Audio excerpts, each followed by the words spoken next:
Hello students, welcome to my YouTube channel. Students, आज इस video में आप सभी के लिए लेकर आ चुका हूं पद्यांश पर आधारित प्रश्नोत्तर जो बोर्ड एग्जाम में 10 मार्क्स के पूछे जाते हैं। आज इस वीडियो में आप सभी के लिए स्टार्ट करने जा रहा हूं सुमित्रानंद पंत द्वारा रचित नौका विहार परिवर्तन बापू के प्रति। परिवर्तन जो है वो हटा दिया गया है आपके इस साल कोर्स से। तो आज इस वीडियो में नौका विहार को कंप्लीट कराऊंगा। सो स्टार्ट करते हैं। नौका विहार। नौका विहार तो बात करता हूं नौका विहार। सबसे पहला पद्यांश। चांदनी रात का प्रथम प्रहर, हम चले नाव लेकर सतुवर। सिकता की सस्मित सीपी पर, मोती की ज्योत्सना रही विचर। लो पालें चढ़ी उठा लंगर, मृदु मंद मंद मंथर मंथर। लघु तरणी हंसनी सी सुंदर, तिर रही खोल पालों के पर। निश्चित जल के सुच दर्पण पर, बिंबित हो रजत पुल निर्भर। दुहरे ऊंचे लगते क्षण भर, काला कांकर का राजभवन। सोया जल में निश्चिंत प्रमन, पलकों पर वैभव स्वप्न सघन। तो इसके अर्थ की, इसके व्याख्या की बात करते हैं। व्याख्या मोस्ट इम्पोर्टेंट है। तो व्याख्या इन पंक्तियों में जो सुमित्रानंद पंत जी हैं वो कहते हैं कि चांदनी रात में किए जा रहे नौका विहार, जो चांदनी रात में नौका नाव से यात्रा कर रहे हैं, उसका मनोरम चित्रण किया गया है यहाँ। तो एक एक शब्द को मैं आपको बताते जा रहा हूँ, आप समझते जाएं। चांदनी रात का प्रथम पहर। सुमित्रानंदन पंत जी कहते हैं कि चांदनी रात के प्रथम पहर, चांदनी रात का प्रथम प्रहर, चांदनी रात के प्रथम प्रहर में हम चले नाव लेकर सत्वर, हम चले नाव लेकर सत्वर। नौका विहार करने के लिए गंगा में नौका विहार करने के लिए एक छोटी सी नाव लेकर तेजी से गंगा में आगे बढ़ जाते हैं। फिर से समझते हैं कि चांदनी रात का प्रथम प्रहर, हम चले नाव लेकर सत्वर। वो प्रहर था जो चांदनी रात का प्रथम प्रहर था। हम गंगा में नौका विहार करने के लिए एक छोटी सी नाव लेकर सत्वर का अर्थ होता है शीघ्र या तेजी से गंगा में आगे बढ़ जाते हैं। सिकता की सस्मित सीपी पर, मोती की ज्योत्सना रही विचर। गंगा तट के सौंदर्य का, सिकता का अर्थ होता है रेतीली, जो रेत से भरी हुई हो। गंगा तट के सौंदर्य का वर्णन करते हुए सुमित्रानंदन पंत जी कहते हैं कि गंगा का तट ऐसा मनोरम लग रहा था मानो मुस्कुराती अर्थात खुली पड़ी रेतीली सीपी का अर्थ सीपी है, पर चंद्रमा रूपी मोती की चमक अर्थात चांदनी विचरण कर रही हो। फिर से समझते हैं। सिकता की सस्मित सीपी पर, मोती की ज्योत्सना रही विचर। गंगा का तट ऐसा मनोरम लग रहा था कि मानो मुस्कुराती अर्थात खुली पड़ी रेत सीपी पर चंद्रमा रूपी मोती की चमक अर्थात चांदनी विचरण कर रही हो। लो पालें चढ़ी उठा लंगर। ऐसे सुरम्य वातावरण में गंगा में खड़ी नावों की पालें नौका विहार के लिए ऊपर चढ़ गई हैं। मृदु मंद मंद मंथर मंथर, मृदु मंद मंद मंथर मंथर, और उन्होंने अपने लंगर उठा लिए हैं। कहने का अर्थ यह समझते हैं कि एक साथ अनेक नौका विहार के लिए गंगा तट से गंगा में खुल गई हैं। मृदु मंद मंद मंथर मंथर, लघु तरणी हंसनी सी सुंदर। लंगर उठते ही छोटी छोटी नावें अपने पाल रूपी पंख खोलकर, जो लघु तरनी थी, ज्योत्सना का अर्थ यहाँ पे होता है, ज्योत्सना का अर्थ होता है चांदनी, चमकता हुआ। लंगर, लंगर एक नाव या जहाज को रोकने के लिए लोहे का बहुत भारी कांटा होता है लंगर। मृदु मंद मंद मंथर मंथर लघु तरनी हंसनी सी सुंदर। लंगर उठते ही छोटी छोटी नाव अपने पाल रूपी पंख खोलकर सुंदर हंसनियों, हंसनी सी सुंदर, सुंदर हंसनियों जैसे, हंसनियों के समान चित्तकर्षक, चिताकर्षक मंथर गति से धीरे धीरे गंगा में तैरने लगी। तिर रही खोल पालों के पर, जो छोटी छोटी नावें थी अपने पंख खोलकर सुंदर हंसनी, जो हंसनियां थीं उनके समान मंथर गति से गंगा में तैरने लगी। निश्चल जल में शीघ्र शुचि दर्पण पर बिंबित हो रजत पुलिन निर्भर। गंगा का जल शांत और निश्चल है, जो दर्पण के समान सुशोभित,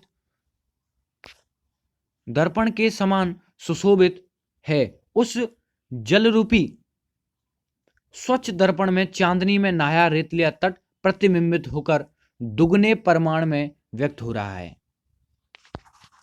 काला कंकर का राजभवन सोया जल में निश्चिंत प्रमन, पलकों पर वैभव स्वयं स्वप्न सघन। गंगा तट पर सुशोभित काला कांकर के राजभवन का प्रतिबिंब गंगा जल में, गंगा जल में, गंगा का जो जल है झलक रहा है। वह प्रतिबिंब ऐसा लगता है मानो वह राजभवन की जल रूपी सैया पर निश्चिंत होकर सो रहा हो, और उसकी झुकी पलकें, पलकों पर वैभव स्वप्न, और उसकी झुकी पलकों तथा शांत मन में मानो वैभव रूप स्वप्न तैर रहे हों। इस प्रकार हम पहले अर्थ को समझ चुके हैं। अब सेकंड अर्थ पे चलते हैं, व्याख्या देखते हैं सेकंड वाली। जब पहुंची चपला बीच धार, छिप गया चांदनी का कगार। दो बाहों से दूरस्थ तीर धारा का कृश कोमल शरीर। आलिंगन करने को अधीर अति दूर, क्षितिज पर विटमाल लगती भ्रूरे का सियराल। अपलक नभ नील नयन विशाल, माँ के उर पर शिशु सा। समीप सोया धारा में एक द्वीप, उर्मिल प्रवाह को कर प्रतीक। वह कौन विहग क्या विकल कोक, उड़ता हरने निज विरह शोक। छाया की कोक को विलोक। इसके व्याख्या की बात करते हैं। जितने रेखांकन अंश की व्याख्या पूछी जाती है उतना यहां से लगा दिया। दो बाहों से लेकर कर प्रतीक, दो बाहों से लेके कर प्रतीक तक लगा दिया है। जैसे ये यहां से दी गई है, कभी कभी यहां से भी पूछ ली जाती है दो बाहों से लेकर कर प्रतीक तक, तो इसलिए वो बता दिया गया है पहले ही। तो व्याख्या की बात करते हैं, इसकी व्याख्या पे चलते हैं। यहाँ पे जो सुमित्रानंद पंत जी हैं वो कहते हैं कि चांदनी रात में गंगा और उसके समीप प्राकृतिक सुषमा का मनोहक मोहक चित्रण हुआ है। इस पंक्तियों में, इन पद्यांश में वो कहते हैं कि जब हमारी नौका गंगा की बीच धारा में पहुंची, जब पहुंची चपला बीच धार, चपला का अर्थ क्या होता है? नौका। जब हमारी जो नाव है, नौका गंगा की बीच धारा में पहुंची, छिप गया चांदनी का कगार, तो हमारी दृष्टि से चंद्रमा की चांदनी अर्थात चमकता हुआ रेतीला कगार ओझल हो गया, अर्थात छिप गया। क्या हो? कगार अर्थात किनारा, कगार को क्या बोलेंगे? किनारा। तीर, तीर अर्थात भी किनारा होता है इसका मतलब। दो बाहों से दूरस्थ तीर धारा का कृश कोमल शरीर। उस समय दूर दूर स्थित गंगा के दोनों तट फैली हुई दो बाहों के समीप प्रतीत हो रहे थे। दो बाहों से दूरस्थ, उस प्रकार जो गंगा के तट थे दो बाहों के समान प्रतीत हो रहे थे, और वे गंगा की धारा के कोमल नारी शरीर से आलिंगनबद्ध होने के लिए अधीर हो रहे थे, आलिंगन करने को अधीर। दो बाहों से दूरस्थ तीर्घ धारा का क्रस कोमल शरीर आलिंगन करने को अधीर। उस प्रकार दो बाहों के समान प्रतीत हो रहे थे और वे गंगा की धारा के कोमल नारी शरीर अर्थात जो नारी के समान शरीर होता है आलिंगन करने के लिए अधीर हो रहे थे। अति दूर क्षितिज पर विटम माल लगती भ्रू रेखा सी अराल। बहुत दूर क्षितिज पर वृक्षों की वह पंक्ति थी जो धरती की छटा को अपलक निहारते हुए आकाश के नीलवर्णी और विशाल नयन की तिरछी भौं के समान दिखाई दे रही थी। को अपलक निहारते हुए, अपलक बिना पलकें झुकाए, अपलक का अर्थ होता है बिना पलके झुकाए, निहारते हुए विशाल नयन की तिरछी भौं, जो नील नयन विशाल, नील नयन विशाल का क्रस का अर्थ होता है यहाँ पे जो क्रस दिया है, ये क्रस दिया है इसका अर्थ होता है छीणका या दुबला पतला। विटपमाल वृक्षों की पंक्ति, जो भ्रूरेखा, भ्रूरेखा का अर्थ होता है यहाँ पे बौहें। अराल, अराल का अर्थ होता है तिरछी या टेढ़ी, तिरछी बोल सकते हैं या टेढ़ी। गंगा की धारा के पास में एक छोटा सा द्वीप था, मां के उर पर शिशु सा समीप सोया। धारा में एक द्वीप, एक छोटा सा द्वीप था जो लहरों के प्रवाह को रोककर उलट देता था। वह छोटा सा शांत द्वीप ऐसा लग रहा था जैसे कोई छोटा बच्चा अपनी मां की छाती से चिपक कर सोया हुआ हो। मां के उर पर सोया हुआ कोई छोटा बच्चा, ऐसा लग रहा था कि वो छोटा सा शांत द्वीप जैसे कोई छोटा सा बच्चा अपनी मां की छाती से चिपक कर सोया हुआ हो। उर्मिल प्रवाह को कर प्रतीक गंगा के ऊपर उड़ता हुआ वह पक्षी कौन है? वह कौन विहग क्या विकल कोक उड़ता हरने निज विरह शोक। वह उड़ता गंगा के ऊपर उड़ता हुआ पक्षी कौन है? क्या वह कोई अपनी चकवी से बिछड़ा हुआ व्याकुल चकवा तो नहीं है जो गंगा के जल में पड़े अपने प्रतिबिंब को ही चकवी समझ बैठा है, अर्थात अपनी विरह वेदना को मिटाने तक तथा उससे मिलने हेतु उड़ा जा रहा है। अगर आपको वीडियो पसंद आ रही हो तो वीडियो को लाइक जरूर करें। आगे बढ़ते हैं। नेक्स्ट ये मोस्ट इंपोर्टेंट है, कई बार बोर्ड एग्जाम में पूछा गया है। इस नौका विहार से ज्यादातर मोस्ट इंपोर्टेंट यही माना जाता है जो बार बार बोर्ड एग्जाम में पूछा जाता है। तो स्टार्ट करते हैं इसको।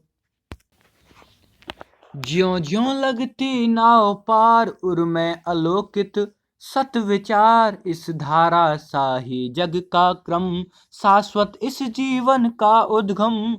शाश्वत है गति शाश्वत है संगम शाश्वत नव का नीला विकास। शाश्वत सस का यह रजत हास शाश्वत लघु लहरों का विलास। हे जग जीवन के कर्णधार चिर जन्म मरण के आर पार। शाश्वत जीवन नौका विहार मैं भूल गया अस्तित्व ज्ञान। जीवन है का यह शाश्वत प्रमाण करता है मुझको अमरत्व ध्यान। ये मोस्ट इंपोर्टेंट है जो बोर्ड एग्जाम में कई बार पूछा जा चुका है। इसके ऊपर जो वहीं से मोस्ट इंपोर्टेंट लिखा हुआ आया है, तो अगर आप इसे बोर्ड एग्जाम में इस प्रकार लिख के आ सकते हैं, इस धारा सा से लेकर अमरत्व ज्ञान डॉट डॉट डॉट करके अमरत्व ज्ञान तक। तो इसकी व्याख्या की बात करते हैं। यहाँ पे जो पंत जी हैं वो कहते हैं कि नौका विहार के अनुभव वर्णन किया गया, अनुभव का वर्णन किया गया है। कवि कहते हैं कि जैसे जैसे हमारी नौका ज्यों ज्यों लगती है नाव पार। ज्यों ज्यों का अर्थ होता है जैसे जैसे हमारी नौका दूसरे किनारे की ओर बढ़ती जाती है। उर में आलोकित सत विचार, हमारे हृदय में सैकड़ों विचार उठने लगते हैं। उर का अर्थ होता है हृदय। हमारे हृदय में सैकड़ों विचार उठने लगते हैं और हम सोचते हैं कि इस संसार का क्रम, इस धाराशाही जग का क्रम शाश्वत इस जीवन का उद्गम। इस संसार का क्रम भी जलधारा के समान ही है। इस धारा के समान सा जैसा ही जग का क्रम, इस संसार का क्रम इस धारा के समान ही है। शाश्वत इस जीवन का उद्गम। जिस प्रकार धारा निरंतर बहती चली जाती है, कभी समाप्त नहीं होती, और जल आगे बह जाता है, उसी प्रकार स्थान पीछे से जीवन का उद्गम भी शाश्वत है। शाश्वत इस जीवन का उद्गम। जिस प्रकार धारा निरंतर बहती चली जाती है, कभी समाप्त नहीं होती, उसी प्रकार जीवन का उद्गम भी शाश्वत है। शाश्वत है गति शाश्वत संगम। इसी प्रकार जलधारा के समान ही जीवन की गति तथा मिलन भी शाश्वत है। जो गति है जीवन की, जो बोल सकते हैं शाश्वत है गति, जलधारा के समान ही जीवन की गति तथा मिलन भी शाश्वत है, अर्थात जीवन का यह क्रम कभी न टूटने वाला है। कवि कहते हैं कि आकाश का यह विस्तार शाश्वत है, शाश्वत नभ का नीला विकास, शाश्वत शशि का यह रजत हास। कवि कहते हैं कि आकाश यह विस्तार शाश्वत है, आकाश का जो विकास है सत्य है। चंद्रमा की चांदी जैसी हंसी, अर्थात चांदनी भी चिरस्थायी है, अर्थात टिकाऊ है, बहुत समय तक चलने वाली है। शाश्वत लघु लहरों के विलास है जग जीवन। इसी प्रकार लहरों का ऐश्वर्य, जो लहरों का ऐश्वर्य विलास है, भोग या आनंद है, वो भी निरंतर बना रहता है। हे जग जीवन के कर्णधार, चिर जन्म मरण के आर पार। हे जग जीवन के कर्णधार, चिर जन्म मरण के आर पार।